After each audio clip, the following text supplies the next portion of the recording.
Bilis at lakas na mga kamao, yan ang dinadaing ng mga nakalaban ni Manny Pacquiao. Buhat ng mapalaban sa ilang mabibigat na boksingero at matikman ang lakas at bilis ng mga kamao ng legendary Pinoy boxer na si Manny Pacquiao. Nagpasalin-salin na ang mga balita sa iba pang mga boksingero na naghahangad din ng mga kalaban si Pacquiao. Merong naniniwala at meron din naman nagsabi na kayang-kaya nilang tapatan ang angking bilis at lakas ng mga kamao ni Pacquiao. Hanggang sa makaharap nila si Pacquiao sa boxing ring at doon na ma-experience kung ano ang pakiramdam ng tamaan, salagin at hanapin kung saan nanggagaling ang mga suntok na pinapakawalan ni Manny Pacquiao. Ang welterweight champion na si Timothy Bradley, nagkapilay-pilay ang mga paa para masundan lang ang mga suntok ni Manny Pacquiao na sinabing taglay ng mga kamao ni Pacquiao, ang speed at power. For him, it's like every shot is fast and hard. Every shot, bro. And every punch is a snap. It's crazy, man. So, I would have to probably go with Manny, man. Speed and power combination. Minasahin ng mga suntok ni Pacquiao ang makinis na mukha ni Bradley. Bira dito, bira doon. Bagamat gumaganti ng mga suntok si Bradley, numat sa pinakitang bilis at lakas ng mga kamao ni Pacquiao. Bago magsimula ang laban, sinabing mas mabilis siya kay Timothy Bradley at meron siyang nakahandang plano para durugin si Pacquiao. Pero nung nakaharap na si Manny, ibang bilis at lakas ng kamao ang natikman ni Chris Algieri. You know, but Manny is the best in the world at fighting like Manny Pacquiao. It's not so much the punching power, tell you the truth. It's how he mixes the punches up.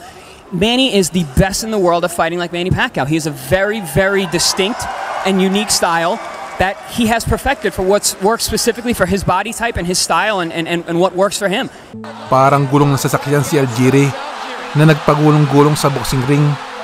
Kisyubabanatan daw si Pacquiao sa mga huling round ng laban, pero hindi na nangyari at nagulpi na ng husto si Algieri.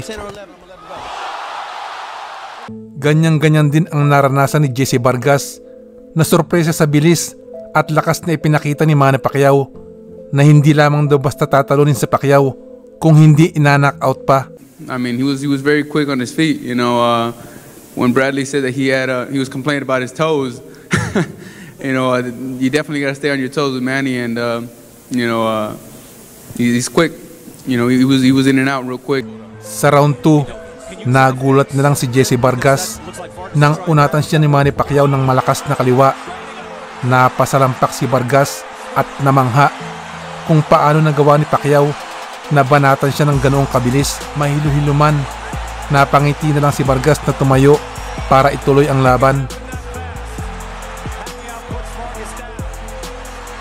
Bago magharap sa laban noong December 2008 si Pacquiao at si De La Hoya, tila na insulto si De La Hoya sa sinabi ni Rhodes at sinabing magkakaalaman na lang daw sa laban. Best fighter in the planet, the fact that he challenged me, the fact that he said he can knock me out, and I think the fact that Freddie Roach, who trained me for Mayweather Jr., says I cannot pull the trigger anymore. Okay, well let's see what's going to happen December. At nagkaalaman na nga sa tinamong bugbog sa mga kamao ni Pacquiao, pwera pa sa mga galos, parang hinog na kamatis na ang mukha ni De La Hoya at nagdesisyon na ang trainer na si Nacho na isuko na ang laban dahil hindi na makasabay sa bilis ni Pacquiao ang tinaguri ang golden boy ng boxing na si Oscar De La Hoya. We're gonna stop it. Better we stop it. It's our decision, Oscar. It's a decision that we have to take. There's no reason to continue with this. He's too fast. Are you okay? Are you with that? You agree? Yes. Parang nakatayong punching bag si De La Hoya at hindi alam kung saan ipipihit ang katawan pag tinatamaan ng malalakas na suntok ni Pacquiao. Tulad ng iba, tila nalilito si De La Hoya, bigla-bigla na lang sumusulpot ang malalakas na suntok ni Manny Pacquiao.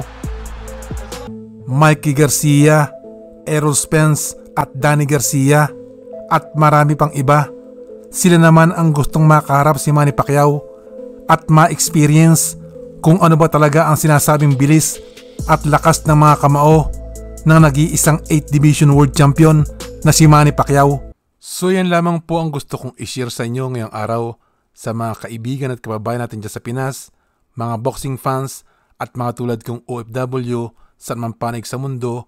Kumusta po kayong lahat dyan? Kung nagustuhan nyo po itong aking video, pakilike at kung po pwede rin po, mag-subscribe na rin po kayo.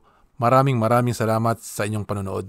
Shout out kay Jaylin, Cynthia Loterte, Customizer, Alfonso Cortado ng USA, Justin Casa, Lester Baculina, Albert Magbanua, Billy Jubildad ng Taguig at Pampanga, Wilson Acop ng Jerusalem, Aldwin Tolosa, Arnel Origi, Vladimir Bixrak, Saptroy Gaming, at kay Mr. Jenmir Jan Sumawan ng Pampanga. Maraming salamat po sa pagsuporta nyo sa aking channel. Thank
you.